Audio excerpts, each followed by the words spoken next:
আমরা আজ দীর্ঘদিন পরে মরহুম president lieutenant general Ziaur Rahman, Bangladesh জাতীয়তাবাদী দলের সভাপতি, ওনার মৃত্যুবার্ষিকী পালন করতে সক্ষম হয়েছে।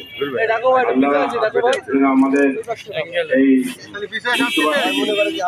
সারা জীবন উৎসবের সাথে পালন করে যেতে পারি এবং সুন্দরভাবে পালন করে যেতে পারি এবং তার আত্মার মাগফিরাত কামনা করে আমরা সবসময় দোয়া করতে পারি, এই আশা রেখে আমি আমার বক্তব্য শেষ করছি। শহীদ রাষ্ট্রপতি জিয়াউর রহমান বীরুত্তমের 44তম শাহাদত বার্ষিকী উপলক্ষে আজকে দেশপ্রেমিক সাংবাদিক সমাজের উদ্যোগে আয়োজিত আজকের এই গণভোজ কর্মসূচিতে উপস্থিত প্রেস ক্লাব যশোরের সম্মানিত সভাপতি জনাব জাহিদ হাসান টুকু, উপস্থিত আমাদের যশোর জেলা বিএনপির সংগ্রামী সভাপতি অ্যাডভোকেট সৈয়দ শামিউল হক সাবু, সাধারণ সম্পাদক জনাব দেলোয়ার হোসেন খোকন, উপস্থিত Jessore chamber of commerce and ইন্ডাস্ট্রিজের সম্মানিত সভাপতি আলহাজ মিজানুর রহমান খান, বিশিষ্ট মানবাধিকার ব্যক্তিত্ব জনাব বিনয় কৃষ্ণ মল্লিক, দৈনিক লোক সমাজের প্রকাশক শান্তনুল ইসলাম সহ যশোরের স্বনামধন্য সাংবাদিক ভাইরা, আসসালামু আলাইকুম রহমতুল্লাহ। আপনারা জানেন আমাদের প্রিয় নেতা শহীদ রাষ্ট্রপতি জিয়াউর রহমানের 44তম শাহাদত বার্ষিক তত্ত্বাবধানে বিস্তৃত কর্মসূচি গ্রহণ করা হয়েছিল।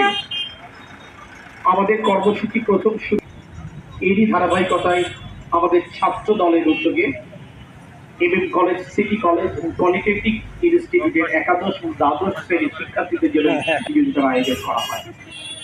আমাদের ছাত্র দলের ভাইরা সকল শিক্ষা প্রতিষ্ঠানে বৃক্ষরোপণ কর্মসূচি পালন করেছে, তারা রক্তদান কর্মসূচি পালন করেছে, অসচ্ছল শিক্ষার্থীদের মাঝে তারা স্কুল ব্যাগ বিতরণ করেছে।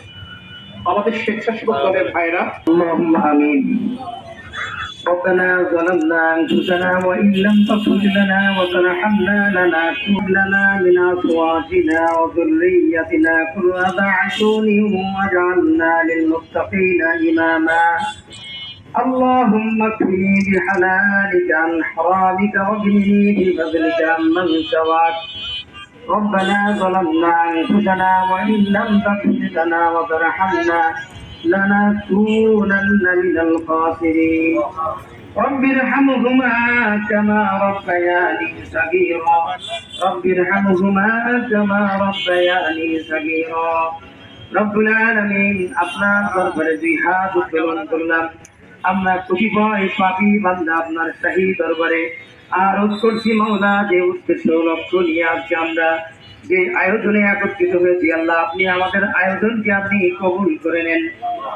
আয় রব্বুল আলামিন, আমাদের বাংলাদেশের স্থপতি, বাংলাদেশের রাষ্ট্রপতি, আয় আল্লাহ বাংলাদেশের শহীদ রাষ্ট্রপতি জিয়াউর রহমানের আল্লাহ তার শান্তির মাগফিরাত কামনায় আমরা আয় আল্লাহ আমরা গুরুত্ব ভোজের আয়োজন করেছি।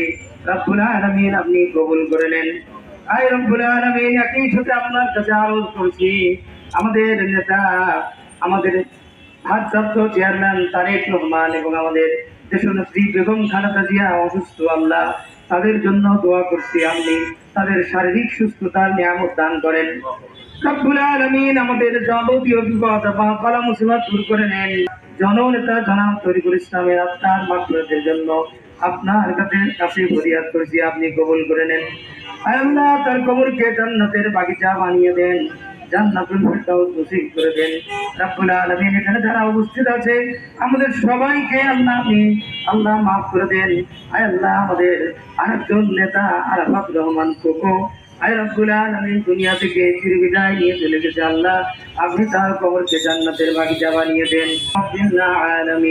রব্বুল আলামিন আমাদের আল্লাহ যশোর সহ খুলনা বিভাগের এই মানুষের আল্লাহ সেবা করার জন্য তার সেবক হিসেবে একমাত্র কাজ করার তৌফিক এনায়েত করেন, একই সাথে তাকে শারীরিক সুস্থতার নিয়ামত দান করেন। সুবহান রাব্বিকা রাব্বিল ইজ্জাতি আম্মা ইয়াসিফুন ওয়া সালামুন আলাল মুরসালিন বিরহমাতিকা ইয়া আরহামার রাহিমিন। সবাই বলেন, আপনারা অপেক্ষা করেন।